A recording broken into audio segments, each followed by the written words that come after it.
Hi guys, I am working on a little watercolor painting today. It's actually a little bit smaller than what I usually do when I'm working on a small watercolor painting. And I figured today, let's just talk about working really small. It's something that has a whole different set of challenges that come with it as opposed to working much larger. And it also has a lot of benefits too. So I figure today is a good chance to just talk about working really small, specifically with watercolors. But yeah, I love working really little with watercolors because it's so quick to be able to produce a piece and then to have that satisfaction of a finished product. I love that feeling and I love being able to do that. But it does, again, it has a lot of little challenges that come with it. I find that the challenges that come with working really small are the kind of things that are challenging but then done really quickly, if that makes sense.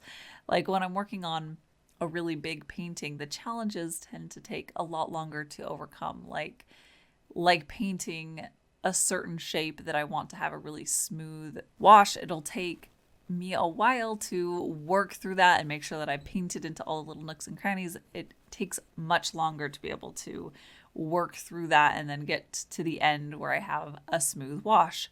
But with little paintings like this, it means that I might find like getting the little details in the ear or the eye can be difficult, but also over very quickly, which is, I think, in some ways a pro and a con. It's nice where sometimes it feels like I can just rip the band-aid off on these challenges that I have, these things that I might be a little bit trepidatious about working on, and being able to just sit down and get it done, and then I can move on from that step. I can move on to the next thing and just let it be what it is.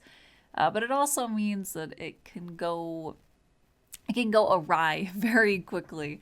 That's definitely probably one of the things that I struggle the most with on something really little, is that it doesn't take a huge mistake to just throw the whole painting off. But it also means that there is way less time involved with restarting a piece that's as small as this, as opposed to even an 8 by 10 or sometimes an 11 by 14. So it's a lot easier to just jump in and start working on something like this.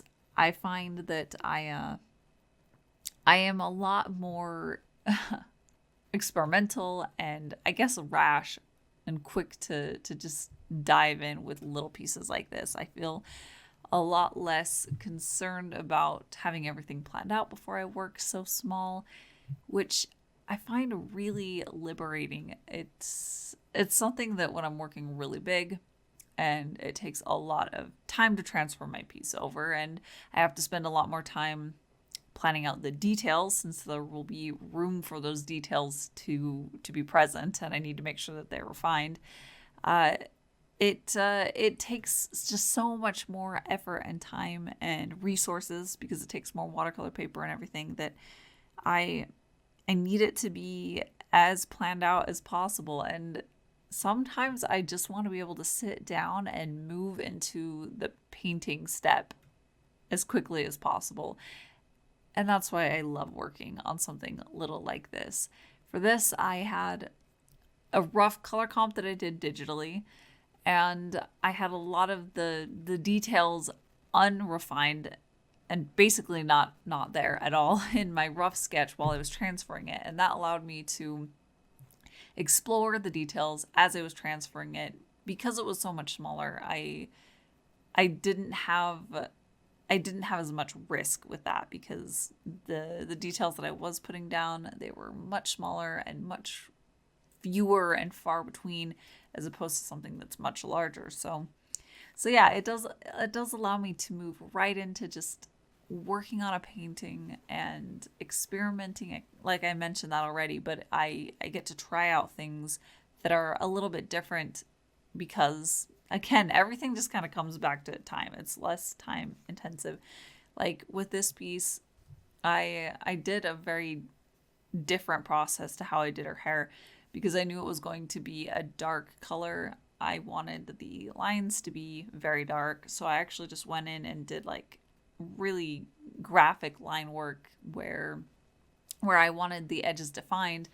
And then I just filled it in, very similar to a coloring book, which I guess is really similar to doing line work and then coloring a piece, but it was far blockier and more graphic in my approach. And that was really fun to be able to test that out and look at it a little bit differently than I normally do. Oh, I did want to mention really quickly, this piece is available at my shop if you'd like the original painting. And she's also going to be part of the Patreon art package for the month of September. So anyone who signed up for the citrine tier by September 30th, you will get this as part of the package and the postcard, as well as more art, all in the theme of Halloween Carnival. I am super excited about this theme and all the artwork that I've done for it so far. So yes, if you would like a print of this, make sure to sign up for that. There's a link down in my description. There's also a link to my art shop as well. I also experimented more with the way that I use my Micron pen in certain areas on this piece, with the frame that's around the character and the word fortune, as well as the little bat and the moon details. I went in with a much sketchier approach than I normally do. And because it was so little, it allowed me to see how that would play out against the details that how I normally approach details, where they're a little bit more refined, but also outlined with color that matches the watercolor painting. I really liked that effect. It was really fun to play with it that way and to see how it married together with the other details. But again, there was way less commitment as far as the size of the piece. It meant that I could approach this in a much more free kind of way, very experimental. And I liked that. It was really, really fun to be able to test that out and see a different texture that I could create. And potentially I could be using this kind of thing in the future. But probably the thing that I hate the most about working really small is sometimes I have a little issue with watercolors bleeding, and that can happen with the more washes that you do. It works away the sizing on the watercolor paper. And also the fact that as I paint, I'm not always as crisp and precise as I would like, so sometimes I paint over the lines, and it is so much more obvious on a piece as small as this, which I find incredibly frustrating. It's one of the things, my biggest pet peeves with watercolors is painting over into an area that should not have that color. I hate that so much. And yeah, it's just way more obvious with something this little when you're working on a really large scale piece. Those kind of little mistakes are far easier to not even look at, not even notice. But with this, there's just not room for there to be those kind of mistakes without them being noticeable. And I did touch on this a little bit, but I find it's so much easier to be able to just go in and start painting without necessarily having all the colors mapped out. I did do a color comp for this piece because I wanted it to match the postcard that's in the series. I wanted it to have a similar feeling, at least, with the colors that I picked. But usually when I'm working this small, I'll just have a mental concept of what I want it to be, and then I'll just start painting from there.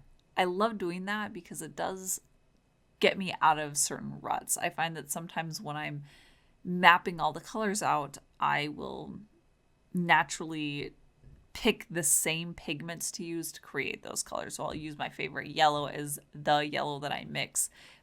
But with this one, I was experimenting more with the pigments that I was using because it was smaller, and it allowed me to use much more opaque yellows like Inner Dress, which normally I wouldn't want to do if I'm going to be covering a large area and I'm committing a lot more to the piece and it turning out correctly in the first go.